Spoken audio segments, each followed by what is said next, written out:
자, 위에 살펴볼 하나님의 말씀은 갈라디아서 5장입니다.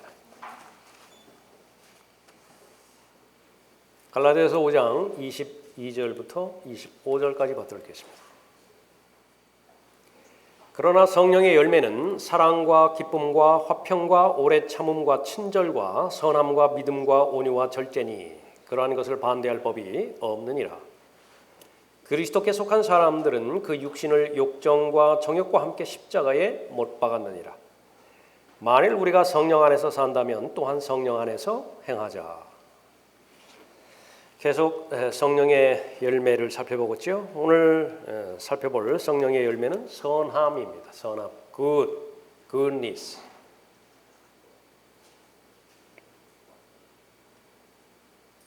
성령으로 말미암아서 우리에게 주시는 것이 두 가지가 있는데 하나는 성령의 열매이고 또 하나는 성령의 은사입니다.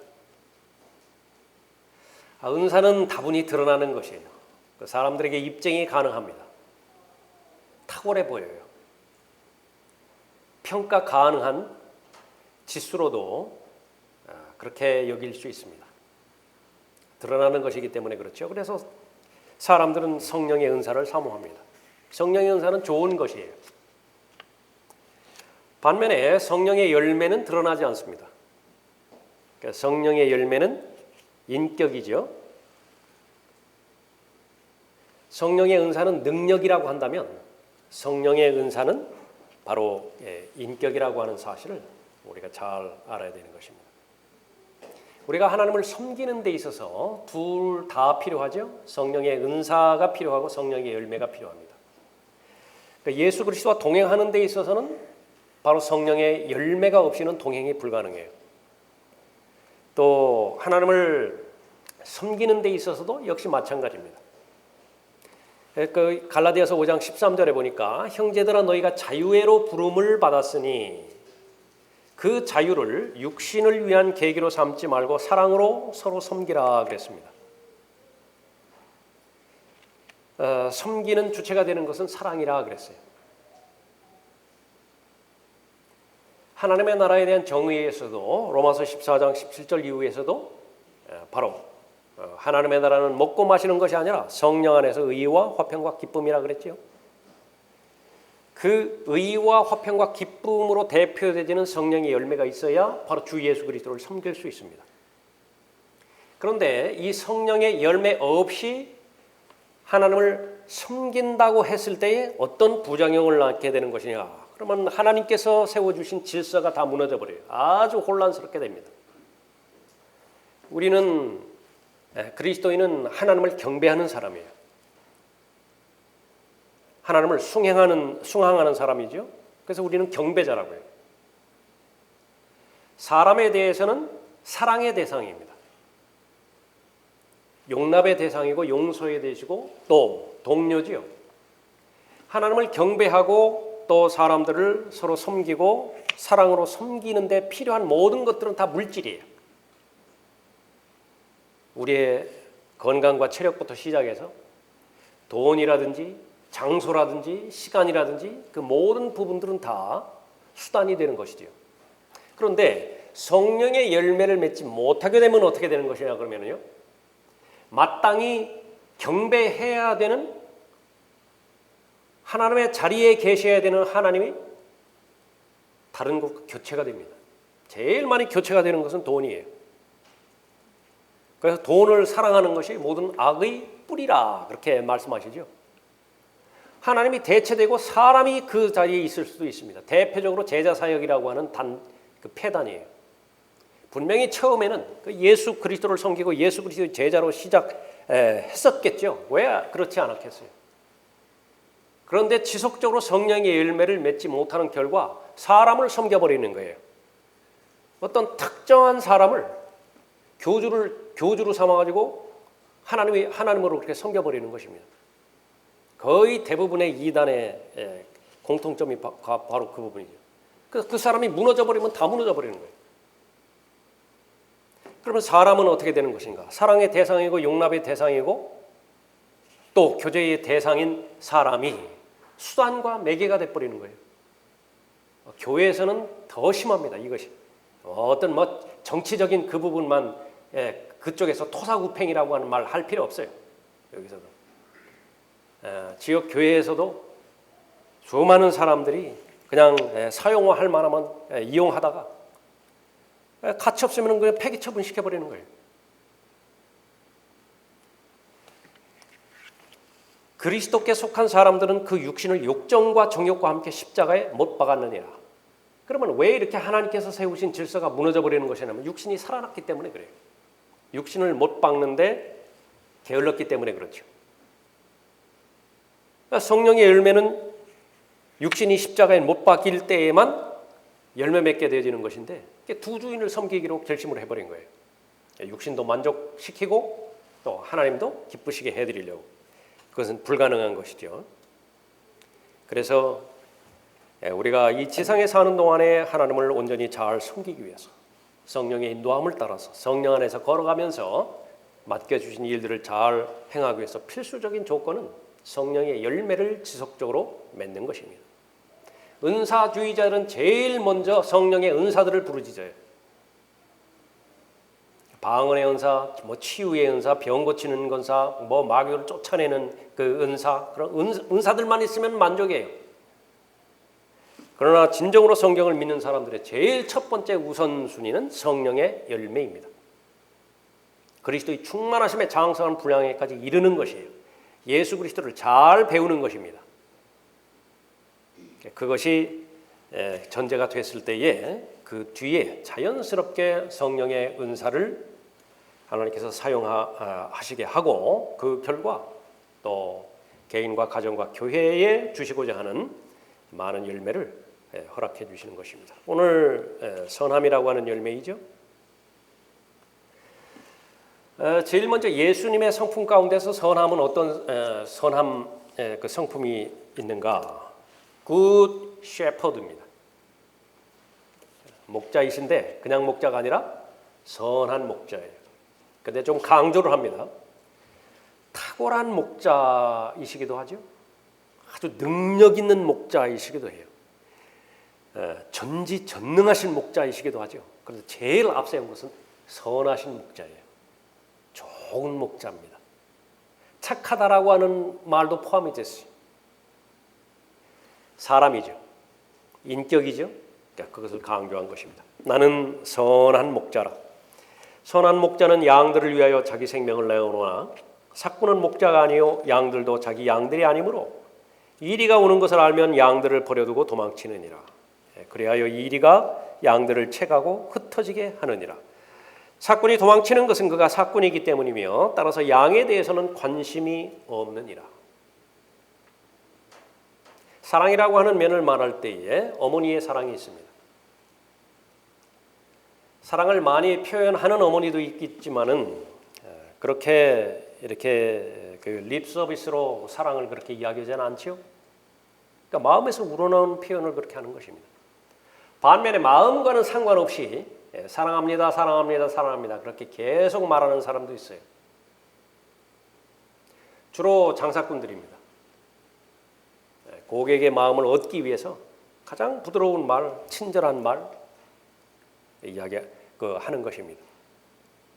언제 드러나게 되는 것인가? 이익의 개입이 끝났을 때에 어머니는 어떤 형태로든지 자식에 대해서 이익이 동기가 되어서 다가서지는 않습니다. 이익이 동기가 되지 않는 것은 물론이고 더 나아가서 자신의 목숨을 내놓죠. 자녀들을 위해서 불길 속으로 들어간다고요. 그 자녀를 구해내오기 위해서. 삭구는 목자가 아니에요. 그러나 얼마든지 가장할 수 있습니다. 선한 옷으로 가장할 수 있죠. 문제는 이제 바로 이리가 올 때입니다. 가장 어려운 순간이 닥칠 때에 그때에 남는 사람이 친구라고 그랬죠. 거의 대부분의 사람들은 그 상황이 되면 다 떠나요. 본인들이 곤란하게 되거든요. 엮이게 되거든요. 삭군이 도망치는 것은 그가 삭군이기 때문이며 따라서 양에 관해서는 관심이 없느니라. 우리를 이 구원해 주실 때에 행위로 구원하지 않으시고 은혜로 믿음으로 이렇게 구원해 주시죠. 너희가 믿음으로 말미암아 은혜로 구원을 받았으니 이것은 너희에게서 난 것이 아니요 하나님의 선물이라. 행위에서 난 것이 아니니 아무도 자랑하지 못하게 하려 함이라. 행위로 구원을 얻었다고 한다면 그것은 삭시예요. 열심히 일한 대가로 내가 구원을 얻었으니까 그것은 자랑할 만한 대상입니다. 그러나 노력으로 행위로 구원을 받은 것이 아니죠. 믿음으로 말미암아 은혜로 구원을 받았어요. 하나부터 열까지 하나님께서 다 완성해 주셔서 그 완성품을 선물의 형태로 전달해 준 것뿐이죠. 내가 한 것은 무엇이에요? 거부하지 않은 거예요. 감사함으로 받아들인 것입니다. 그것이 에베소서 2장 8절 9절 말씀입니다. 10절에서 우리는 그분의 작품이니 그리스도 예수 안에서 선한 일들을 위하여 창조되었느니라. 유물론자, 진화론자, 그 이론의 시작은 우연히 시작된 것으로 시작되기 때문에 결코 목적이 있을 수 없어요. 그냥 살다 가면 됩니다. 그러나 누군가가 의도를 가지고 지적인 능력으로 만들었다고 한다면 거기에는 반드시 목적이 있어요. 사람도 목적대로 만들어진 것이 성경의 계시이죠. 창조되었다고요. 그러니까 두 번째 창조하신 목적은 무엇이냐? 에베소서 2장 10절에 의하면 바로 선한 일들을 위하여 창조되었느니라. 이 일들은 하나님께서 미리 정하시어 우리로 그것들 가운데서 행하게 하려 하심이라. 이 전체적인 목적이 있기 때문에 구원받은 이후에 아무렇게나 살지 말라 그렇게 말씀하는 것입니다. 우리를 구원해 주신 목적이 있고 창조해 주신 목적이 있어요. 선한 일들을 위해서 구원해 주셨고 창조해 주신 것입니다. 그러면 은혜로 구원해 주셨는데 똑같이 은혜의 목적에 대해서도 말씀하십니다. 은혜를 내려주시라고, 은혜를 베풀어 주시라고. 그럼 하나님께서 물으시는 거예요. 그러면 그 은혜를 줄 텐데 그 은혜를 가지고 무엇 하려고? 그러면 거기에 대해서 명확하게 답을 할 수 있으면 그 기도는 쉽게 응답이 돼요. 그런데 은혜에 대해서 그렇게 많이 간구하면서 정작 하나님께서 물어보시겠다고 한다. 그래, 내가 준 은혜를 가지고 무엇 하려고? 거기에 대해서 담대하게 하나님 앞에서 답을 하지 못한다고 한다면 그것은 성경적인 간구는 아닐 것이에요. 디도서 2장 11절에서 이는 구원을 주시는 하나님의 은혜가 모든 사람에게 나타나서 우리를 가르치시되, 은혜가 제일 먼저 하는 일은 가르치는 일입니다. 무엇을 가르치시는 것이냐? 불경건과 세상 정욕들을 거부하고 우리로 신중하며 의롭고 경건하게 이 현 세상을 살아가게 하시며, 제일 먼저 가르치시는 것은 no를 가르치는 거예요. no. 거부하는 것을 가르치게 하는 것인데, 은혜 아래 있지 않는다고 한다면 이 거부할 수 있는 능력이 없어요. 그냥 주는 대로 다 받아줘. 부탁하는 부탁 다 받아준다. 끙끙대는 것입니다. 세상에서 필요한 것이 있습니다. 그 필요한 것은 반드시 있어야 되죠. 그리스도인에게 필요한 것으로 발견됐다고 한다면 그건 믿음으로 구해야 되는 것입니다. 작든 크든 그것은 구해야 돼요. 그러나 하나님께서 곤란하게 여기시는 것은 사치품이에요. 그건 별로 도움이 안 돼요. 왜 그렇습니까? 경주자에게는 완성해야 될 경주라고 하는 목표가 지니고 있는 것인데, 거기에 잔뜩 쉽게 에워싸는 죄라든지 무거운 짐이라든지 그것을 계속 여기다 짊어지고 뛰려고 하면 어떻게 되겠어요?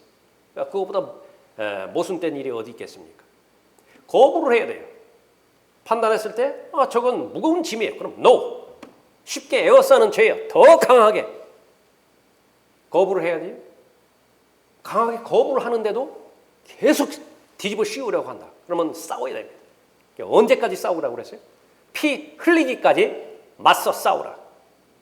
그것이 은혜의 능력이에요. 동시에 우리로 신중하며 의롭고 경건하게 이 현 세상을 살아가게 하시며, 나도 그런 삶을 살고 싶죠. 그런데 내 안에는 그런 능력이 없어요. 그러니까 은혜가 있기 때문에 하나님의 은혜가 나를 밀어주는 거예요. 나를 독려하고 격려하고 도전해 주는 것입니다.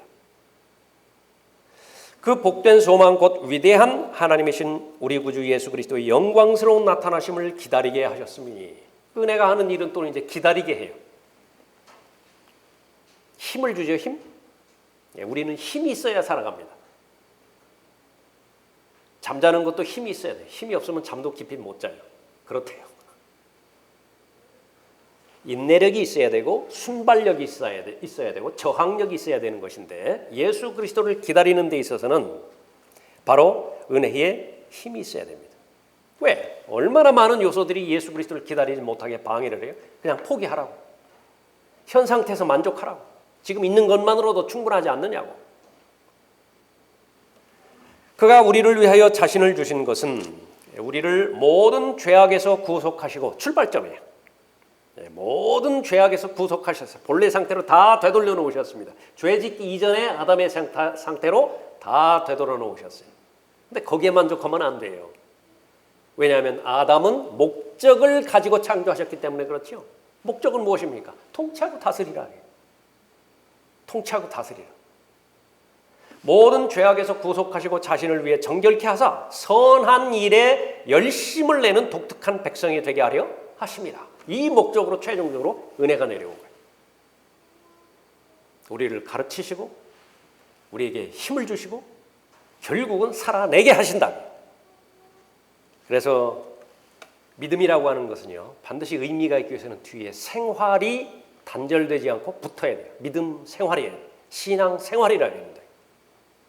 그게 믿음만 있고 신앙만 있고 그냥 생활이 받쳐주지 않는다. 그러면 계속 머리로만 하는 것이에요. 은혜의 목적이죠. 선한 일에 열심을 내는 독특한 백성이 되게 할 목적으로 은혜를 주시는 것입니다. 하나 더 살펴보면 성경 역시 마찬가지입니다. 성경을 왜 주셨나요? 올바로 나누어서 공부하게 할 목적으로 성경을 주셨는데, 성경을 주신 목적이 있습니다. 모든 성경은 하나님의 영감으로 주어진 것으로 교리와 책망과 바로잡음과 의로 훈육하기에 유익하다. 교리에 유익하고 바로잡음에 유익하고 의로 훈육하기에 유익한 것이죠.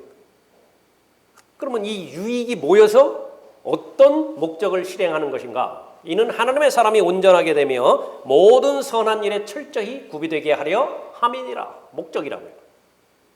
성경이 주어진 목적은 무엇이라고요? 온전한 사람이 되게 하는 것입니다.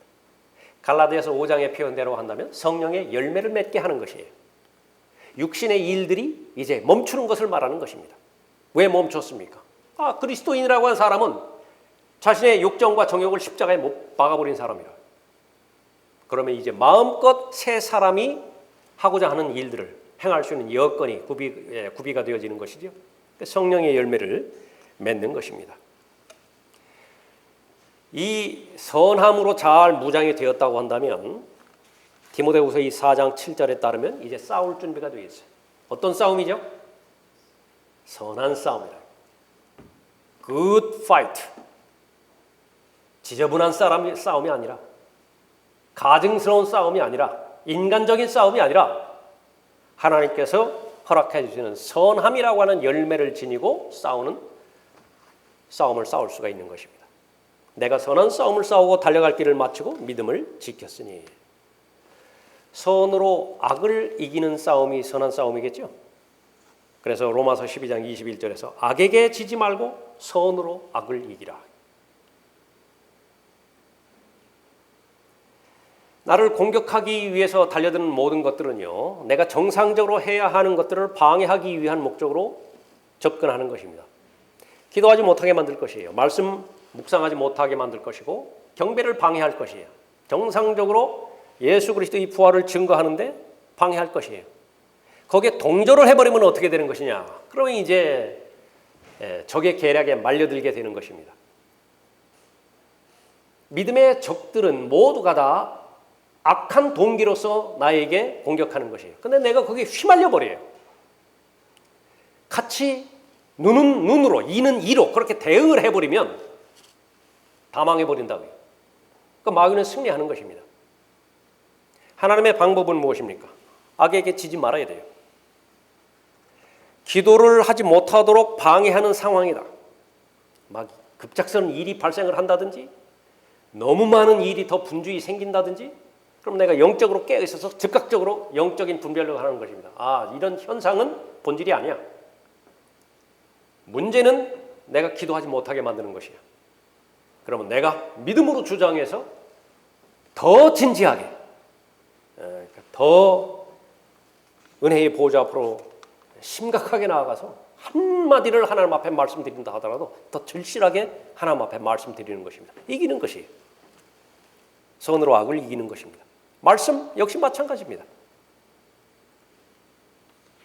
그래서 내 주변과 여건 가운데서 악이 계속 자행되면 자행될수록 선함이라고 하는 열매를 가진 사람, 그 사람은 반대로 선을 행할 수 있는 것입니다. 그 결과는 악에게 지지 않는 것입니다. 오늘 이 선함에 대해서 우리가 인격이라고 말했고 또 예수님께서도 친히 선한 목자라고 말씀하셨죠. 성경에는 많은 선한 사람들이 있습니다. 하나님께서는 능력 있는 사람을 원하시고 탁월한 사람을 원하시고 또 많은 일들을 성공적으로 완수하는 사람을 원하십니다. 그러나 그 사람들의 공통적인 것은 그것이 우선이 아니라 그 사람들의 저변에 깔려있는 것은 모두가 다 선하다라고 하는 것이. 그러니까 제일 우리가 흠모해야 되는 대상도 간구해야 되는 대상도 나는 선한 사람이 되어야 되겠다. 눈에 잘 드러나지 않습니다. 다른 사람이 알아주지도 않습니다. 특히 이 시대에 계속해서 측량하려고 하고 계측에 의해서만 평가가 인정받는 이 세상에서는 좀 아둔한 것 같아요. 드러나지 않으니까. 그러나 하나님의 말씀대로라고 한다면 우리는 선함을 추구해야 됩니다. 그 사람 가운데서 대표적인 사람 바나바를 우리가 살펴봅니다. 사도행전 11장 보겠습니다. 사도행전 11장.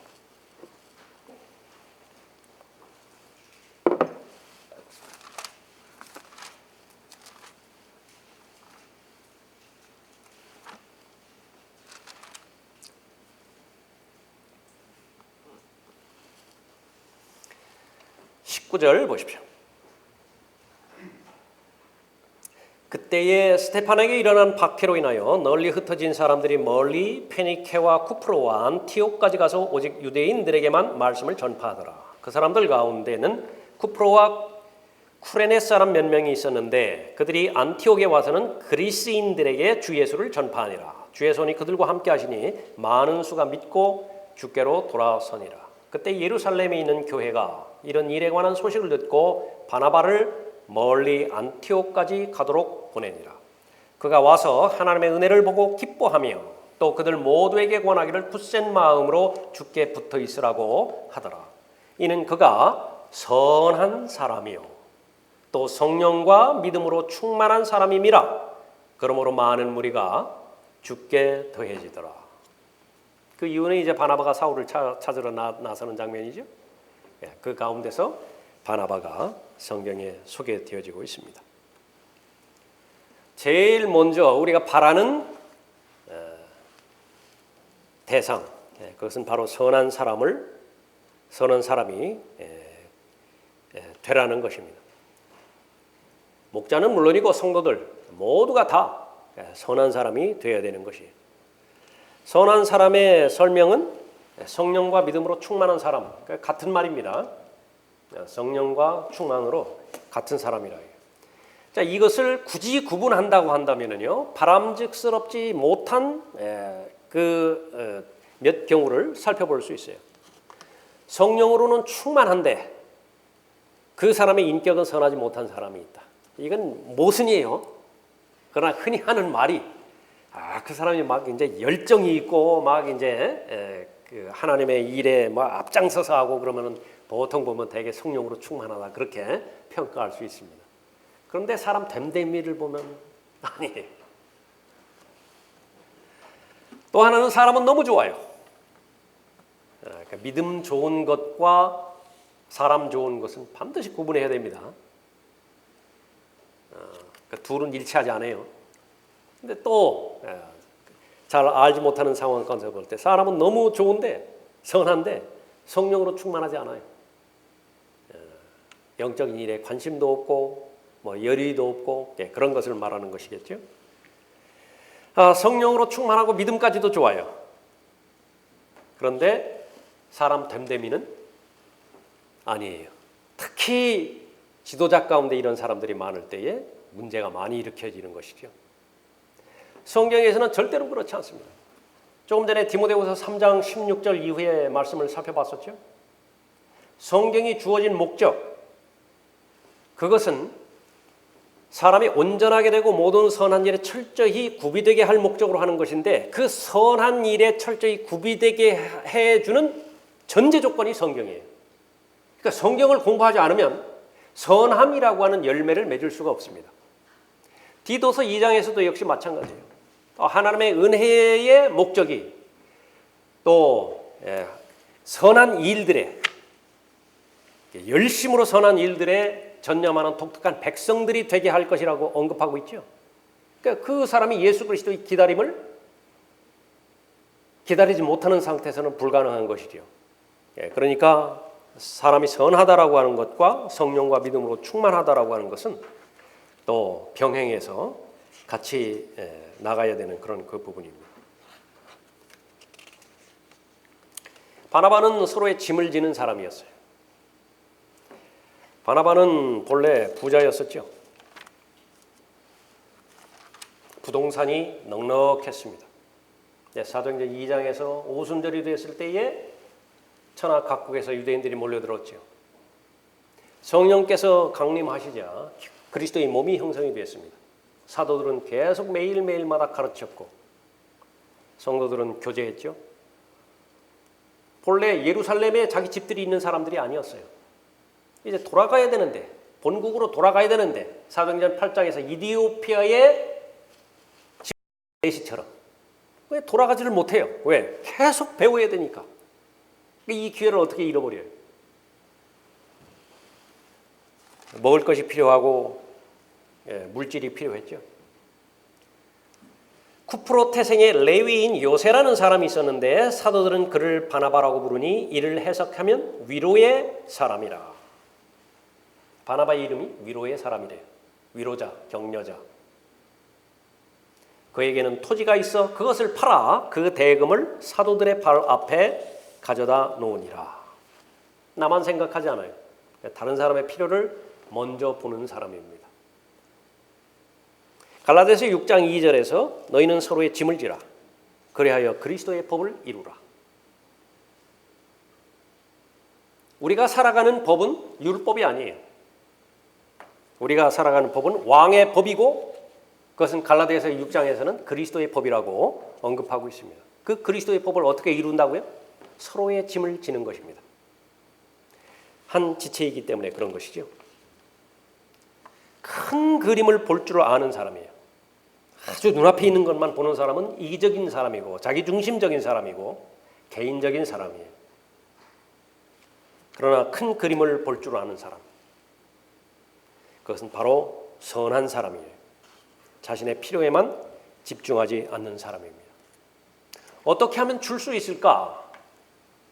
거기에 초점이 맞춰져 있는 사람인데 하나님께서 주신 축복은 그것을 지식적으로 알든 모르든지 간에 경험적으로는 알아요. 자신이 좋아요.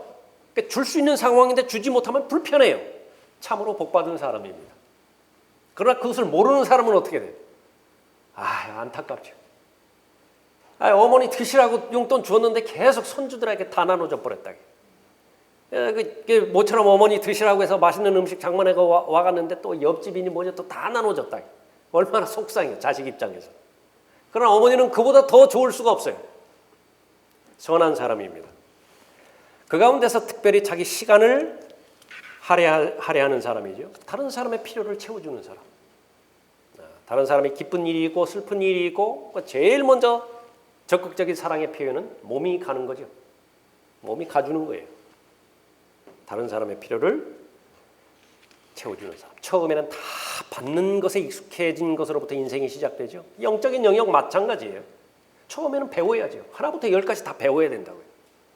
그러나 이제 계속해서 성장하면서 큰 누나의 역할을 하는 거예요. 큰 오빠의 역할을 하는 것입니다. 밑으로 동생들이 이제 자라잖아요.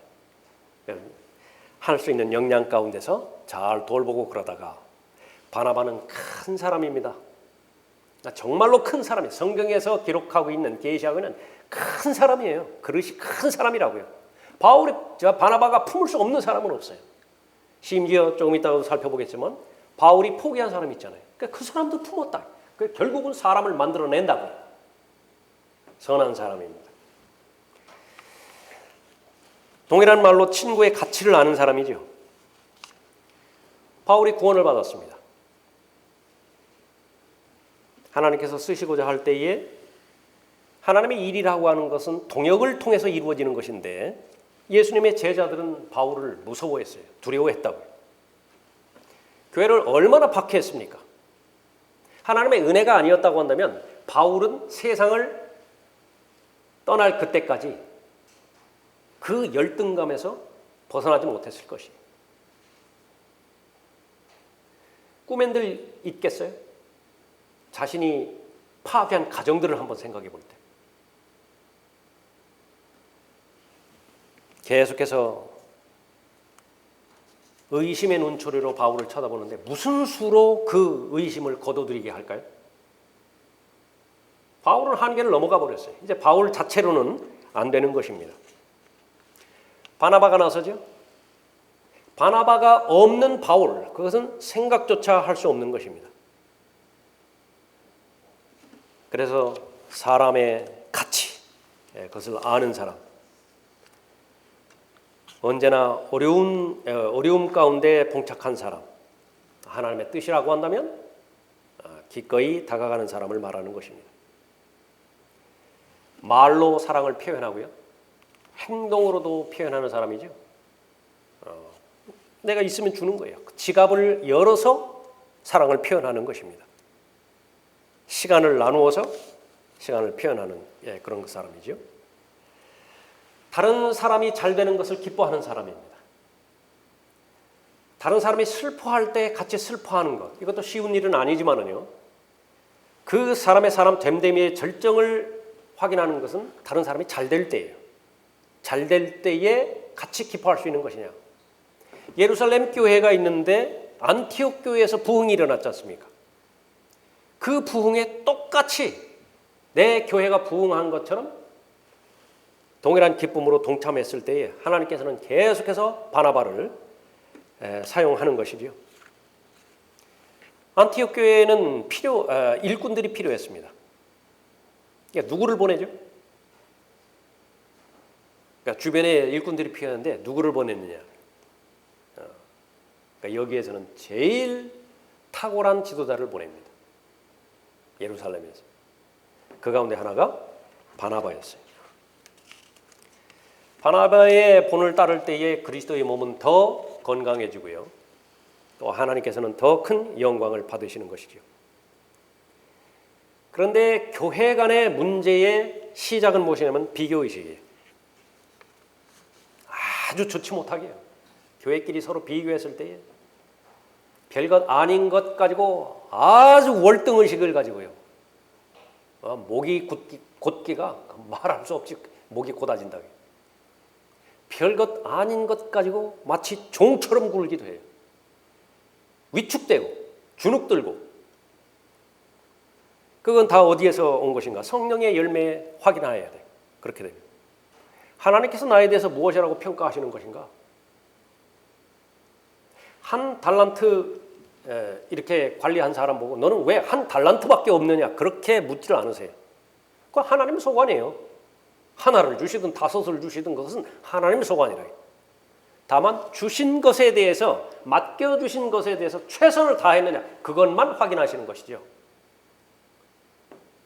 바나바는 바로 그런 사람이었지만 바나바를 따르지 못한 모든 사람, 그 폐해는 고린도전서 3장에 나타나와 있는 것처럼 시기와 질투로 끝나버리는 것이에요. 그 스스로 멸망해 버리는 것입니다. 끊임없는 욕심이죠.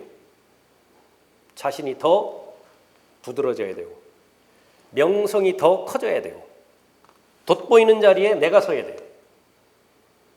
항상 사람들의 주목의 대상이 되어야 되는 것입니다. 다윗도 잘했고 사울도 잘했어요. 사울이 생각하기에 사람들의 주목이 더 다윗을 향하는데 참지를 못했던 것입니다. 그것이 바로 멸망의 시작이었죠. 바나바는 어떤 사람도 경쟁자로 생각한 적이 없습니다. 다 동료들이에요. 잘하는 사람은 잘하는 대로, 못하는 사람은 못하는 대로 다 동료로 생각했던 사람이죠. 하나님의 목적보다 자신의 유익을 앞세우지 않을 때 가능한 것입니다. 바나바는 사울을 찾으려고 타소로 방문하죠. 바나바도 객관적으로 바울의 재능과 자질을 점검해 봅니다. 자신보다 더 뛰어나요. 자신보다 더 월등하다고요. 용기에 있어서도 자신보다 더 담대해요. 하나님께서 쓰시는 그 모습들을 본다 하더라도 하나님께서 아주 귀히 쓰시는 거예요. 바나바는 주인공이 된 적이 없어요. 사도행전 초반에서는 베드로가 주인공이죠. 그러나 9장에서 바울이 구원받고 9장 이후에는 바울이 주역이라고. 그러니까 그것을 바나바가 다 알아요. 그럼에도 불구하고 그 선을 뛰어넘고 극복한 사람이 바로 바나바입니다. 자신보다 더 뛰어난 역량을 지닌 지도자 바울에게 이 안티옥에 믿는 그리스도인들이 가르침을 받았으면 좋겠는 거예요. 자신이 직접 가르치는 것보다. 그래서 바울을 찾아 나서는 것입니다. 양심적인 사람이, 하나님과 사람 앞에서 양심적인 사람, 그것은 두려울 것이 없는 사람인데 바나바는 바로 그런 사람이었습니다. 자신의 한계점을 솔직히 시인하는 것은요, 제가 생각하기에 가장 큰 용기 같아요. 내 한계는 여기까지다. 나보다 잘하는 사람은 그냥 인정하면 돼요. 나보다 잘한다. 나보다 못하는 사람은 멸시할 이유가 없어요. 나의 나된 것은 은혜라고 그랬잖아요. 그러니까 지금 내가 여기까지 온 것도 하나님의 은혜라고요. 그렇기 때문에 자신의 한계점을 솔직히 시인할 때에 성령께서는 가장 아름답게 선함이라고 하는 열매를 잘 맺는 것입니다. 하나만 더 살펴보면 기회를 주는 사람이에요. 사람을 귀히 여기고 늘 친구로 삼고자 먼저 다가가는 사람이고, 자신의 유익보다는 하나님의 영광을 더 우선적으로 생각하는 사람, 그 사람은 얻고자 하는 것이 목표가 되는 것입니다. 얻는 거예요. 사람을 얻는 것입니다. 이방인이든 유대인이든, 나이 많은 사람이든 어린 사람이든. 거기를 한번 찾아보죠. 15장 보십시오. 사도행전 15장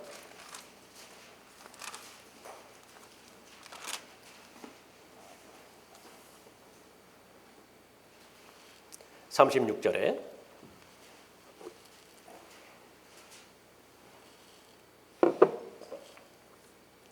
며칠이 지난 후에 바울이 바나바에게 말하기를, 우리가 주의 말씀을 따라 한 각 성읍에 우리 형제들에게 다시 가서 방문하여 그들이 어떻게 하고 있는지를 알아보자고 하니, 그때 바나바는 마가라고 하는 요한을 데리고 가고자 결심하였으나 바울은 팜필리아에서 자기들을 떠나 함께 사역하러 가지 않은 그 사람을 데리고 가는 것을 마땅치 않게 생각하더라.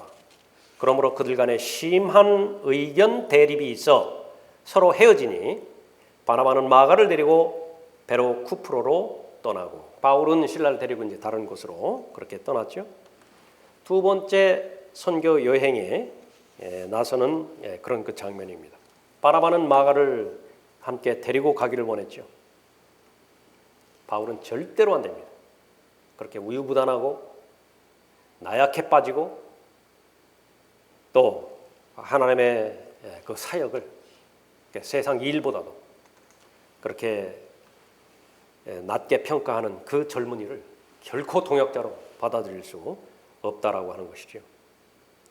심한 견해 차이가 깊었다 그렇게 언급하고 있습니다. 둘 다 옳은 거예요. 그래서 다른 것과 잘못된 것은 성경 안에서도, 그리스도인의 교제 안에서도 반드시 구분 지을 수 있어야 되는 것입니다. 궁극적으로 하나님께서 합력하여 선을 이루시는 것입니다. 바나바는 위로자지요. 마가에게 필요한 것은 무엇이었을까요? 자기 잘못 때문에 그 대사역자들 아니에요. 바나바와 바울이 심한 다툼이 있었다고. 정말 죽고 싶었을 거예요. 그렇죠? 자기 때문에 그랬는데. 보통 사람 같으면은 바나바가 돌아와가지고 마가 보고 그랬을 것 같아요. 다른 사람이 아니라 저 같았으면 봤어?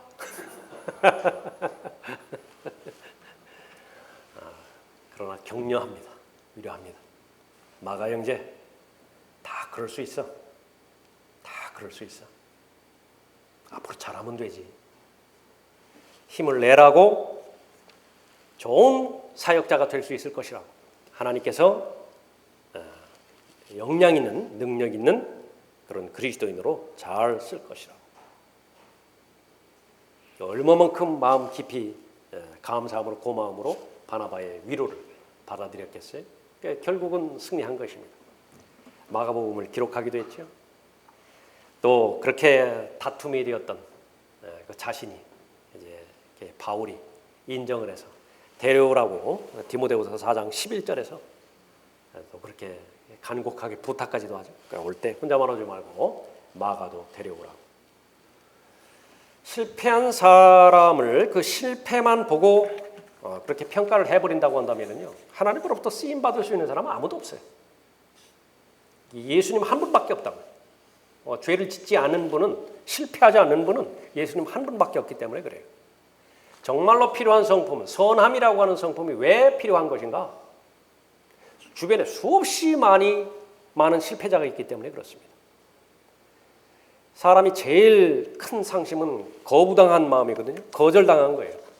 프로포즈 했는데 딱 거부해버렸어요. 무너지는 것입니다. 그러나 하나님은 어떠한 제한도, 어떠한 실패도 그것으로 끝내버리지 않으세요. 다시 한번 기회를 주시는 것입니다. 무한히 주시는 것이에요. 바나바를 통해서 잠깐 살펴보았지만은 그 바나바가 그러니까 잘 따랐던 그 대표가 되어지는 분이 바로 예수 그리스도시요. 선한 목자예요. 선한 목자께서 말씀하신 그대로 자신의 목숨을, 자신의 생명을 내어놓으셨기 때문에 우리는 그분의 생명을 받을 수 있었고요. 끝까지 포기하지 않으시는 선한 목자의 돌보심 때문에 오늘 이 시간까지 달려올 수 있었죠. 오늘 성령 하나님께서 원하시는 것은 그런 아름다운 선함이라고 하는 열매를 풍성히 맺어서 좋은 사람, 선한 사람, 착한 사람, good man, 탁월한 사람 인정받기 전에, 월등한 사람이라고 하는 인정받기 전에 좋은 사람, 선한 사람, 그것이 마음에 기본으로 깔리는 그런 사람이 되기를 원하죠. 여러분들도 그런 사람이 되시길 바랍니다.